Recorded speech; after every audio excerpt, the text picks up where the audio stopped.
Introduction, the trap of financial poverty.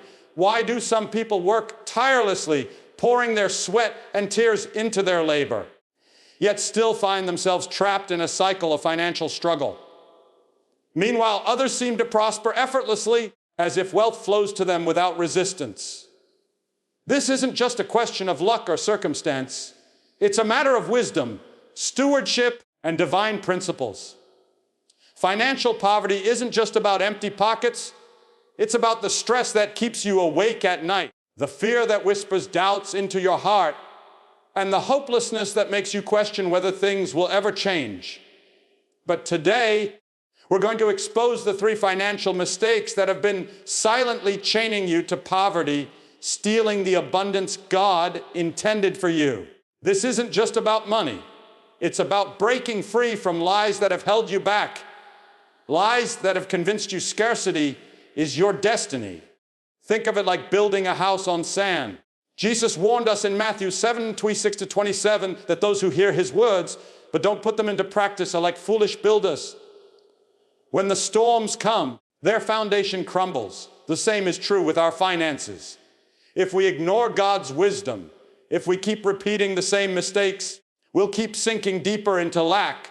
But you were meant for more. You were designed for abundance, for provision, for a life where your needs are met and your faith is rewarded.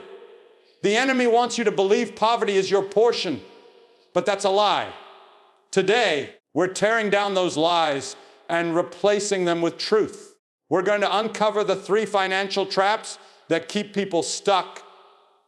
Traps you may not even realize you've fallen into. Maybe it's the way you view money, the habits you've formed, or the fear that keeps you from stepping into God's promises. Whatever it is, it's time to break free. This isn't just a lesson, it's a wake-up call, because you weren't created to live paycheck to paycheck, drowning in debt, or wondering how you'll make ends meet. You were created to thrive, to be a steward of God's blessings, and to walk in the fullness of what He has for you. So let's begin. Let's expose these traps, confront them head-on, and step into the financial freedom that's already yours. The time for lack is over. The time for abundance is now. Mistake 1. Living without a plan, the fool's harvest. The first mistake that keeps people trapped in financial poverty is living without a plan. What I call the fool's harvest. You cannot harvest what you do not plant. You cannot expect abundance when you haven't even prepared the soil of your finances. This is exactly what happened to the rich fool in Luke 12:15-21. He stored up treasures for himself, thinking his wealth would secure his future, but he ignored his soul. He had no plan beyond his own greed, no purpose beyond his own comfort. And what did the Lord say to him? You fool, this very night your life will be demanded from you. Then who will get what you have prepared for yourself? That's the danger of reckless spending, of living without a budget, of ignoring the wisdom of stewardship. You might think you're enjoying life now, but without a plan, you're setting yourself up for disaster. Let me paint a picture for you.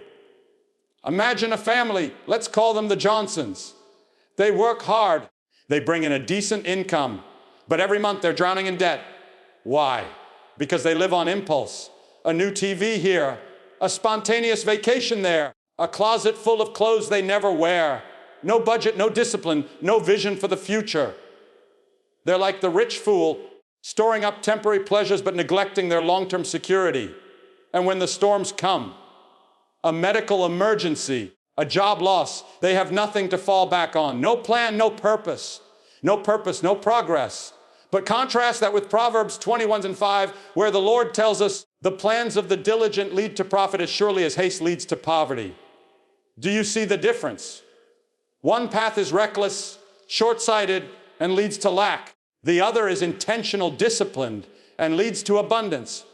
You have a choice today. You can keep stumbling through life, hoping things will magically get better, or you can take control. You can break this cycle. You can write your budget like a covenant with God, a declaration that you will steward what He has given you with wisdom and purpose. This isn't just about money. It's about faith. It's about trusting God enough to follow His principles. If you sow discipline, you'll reap provision. If you sow wisdom, you'll reap security. But if you sow recklessness, you'll reap lack. The choice is yours.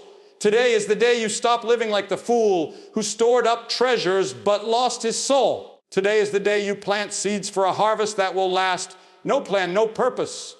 No purpose, no progress. But with a plan, with God's wisdom, you will prosper. The Lord himself has promised it. Commit to the Lord whatever you do, and he will establish your plans. So rise up, take action, and step into the financial freedom that is your inheritance. The time for lack is over. The time for abundance is now. Mistake 2, nay. Debt as a crutch are the Pharaoh's chains. Now let's talk about the second mistake that keeps people chained in financial slavery. Debt as a crutch. You might not realize it, but every time you swipe that credit card, every time you take out another loan, you're building your own prison brick by brick. Just like the Israelites in Egypt, you're under Pharaoh's rule. Only this time, the chains aren't made of iron, they're made of debt. The book of Exodus tells us how God's people cried out under the weight of their bondage, and he heard them. He delivered them with a mighty hand. But here's the question: why are so many of us still choosing slavery when God has already set us free? Proverbs 22:7 says it plainly. The borrower is slave to the lender. Let that sink in. Slave, not a partner, not a smart investor, a slave. Every dollar you owe is a chain around your ankle, dragging you backward. The world will tell you debt is just a tool, that it's normal, that everyone does it. But since when did everyone become your standard? Since when did we start taking financial advice from a system designed to keep us in bondage? God's design for your life isn't debt, it's dominion. It's freedom. It's walking in the abundance he promised, not begging for scraps from the master's table. Let me tell you about Sarah. She was drowning in $50,000 of credit card debt, living paycheck to paycheck, feeling like she'd never escape. But one day she heard the truth, the same truth I'm telling you right now. Debt isn't your friend, it's your jailer. So she made a decision. She cut up her credit cards. She stopped borrowing. She started living on what she had, not what she could steal from tomorrow. And you know what happened? Within 3 years, she was free. Not just free from debt, free from fear, free from shame, free to build the future God had for her all along. Think about this: would you borrow money to buy your own coffin? Of course not. That's absurd. But why then do we borrow for things that are just as dead? A luxury car that loses value the moment you drive it off the lot. A closet full of clothes you'll never wear. A vacation you can't afford, paid for with money you don't have. Every swipe is a brick in your prison. Every payment is another month in chains. But here's the good news: you don't have to stay there. The same God who split the Red Sea can part the waters of your debt. The same God who rained down manna in the wilderness can provide for you in ways you've never imagined.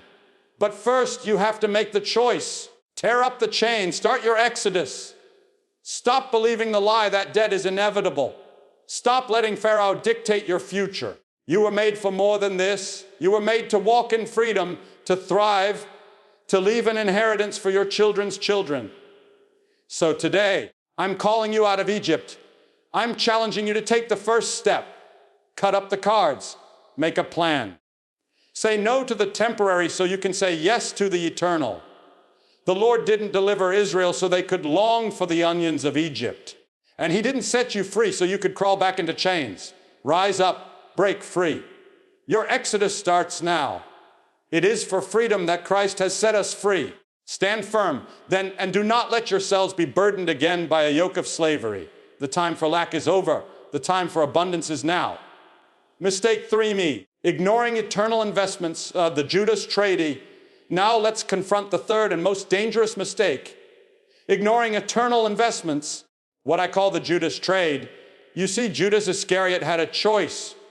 He could have walked with the Son of God into eternity, but he traded it all for 30 pieces of silver 30. That's all it took, a handful of coins, and he sold his soul. And here's the chilling truth. Many of us are making the same trade today. We're chasing wealth without purpose, stacking up earthly treasures that moths will eat and thieves will steal, while ignoring the only investments that last forever. Listen to what the Master said in Matthew 69:21, saying, "Do not store up for yourselves treasures on earth, where moths and vermin destroy, and where thieves break in and steal. But store up for yourselves treasures in heaven, where moths and vermin do not destroy, and where thieves do not break in and steal. For where your treasure is, there your heart will be also." Let me ask you point blank, will your money outlive you, or will it die with you? Will your wealth fade into nothing, or will it echo into eternity? I want you to picture two men standing before God on Judgment Day. The first man built an empire. He had luxury cars, multiple homes, a portfolio that made Wall Street jealous. But when he stands before the throne, his hands are empty because none of it came with him. The second man lived simply. He didn't have much, but what he had, he gave to the poor, to the church, to missions. And when he stands before God, he's surrounded by souls. Souls he fed, souls he reached, souls he brought into the kingdom. Which man are you? Let me tell you about the widow in Mark 12:41-44. She didn't have much, just 2 small coins, the smallest denomination in circulation, but she gave it all. And the Master said her tiny offering was worth more than the bags of gold the rich tossed in. Why? Because she gave sacrificially. She invested in eternity. She understood what so many of us miss. True wealth isn't counted in dollars, but in souls touched. I know a couple who could have retired early, could have bought that beach house, could have lived the dream, but they didn't. Instead, they funded orphanages. They supported missionaries. They poured their wealth into God's kingdom. And you know what? They've never lacked. Not once. Because when you invest in eternity, God multiplies what's left. Here's the truth. Money is a tool, not a destination. It's a means to an end, not the end itself. And if you're using it only for yourself, you're wasting it.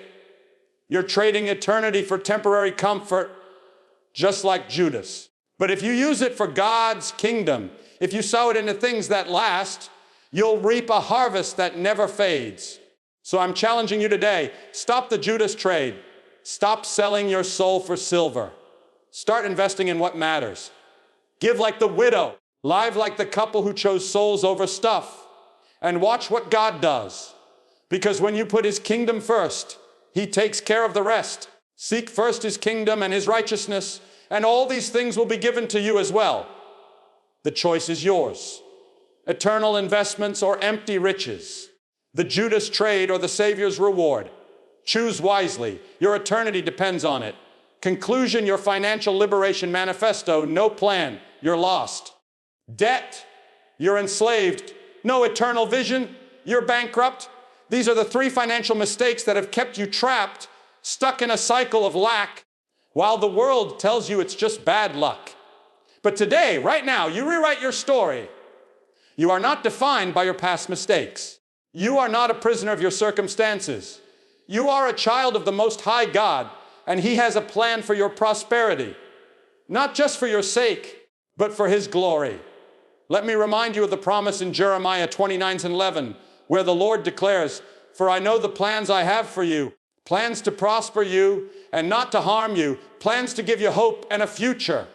This isn't just a nice verse to hang on your wall. This is a divine contract, a guarantee from the creator of the universe that your financial liberation is possible.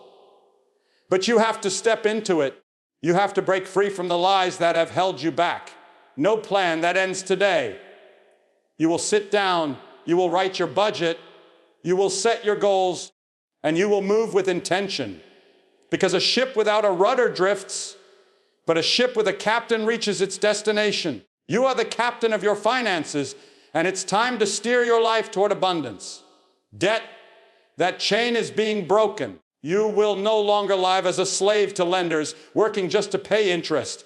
You will attack your debt with a vengeance, cutting unnecessary spending, increasing your income, and refusing to borrow another dime. Because the Bible says the borrower is slave to the lender, and you were born to be free. No eternal vision. That mindset is shattered. You will no longer chase money for money's sake. You will see every dollar as a tool for kingdom impact, feeding the hungry, supporting the church, advancing the gospel. Because when you invest in eternity, God multiplies what's left. You can't outgive him. You can't outsow him. You are not a victim. You are a steward of God's resources, entrusted with wealth to manage for his purposes. And when you rise up and take responsibility, when you align your finances with his will, something powerful happens. Your money starts shouting God's glory. It becomes a testimony. It becomes a weapon. It becomes a force for good in a broken world. So I declare over you today, you are free. You are empowered. You are walking into financial liberation. No more excuses, no more delays, no more settling for less than what God has for you. The time is now. The choice is yours. Go forth. Pour no more.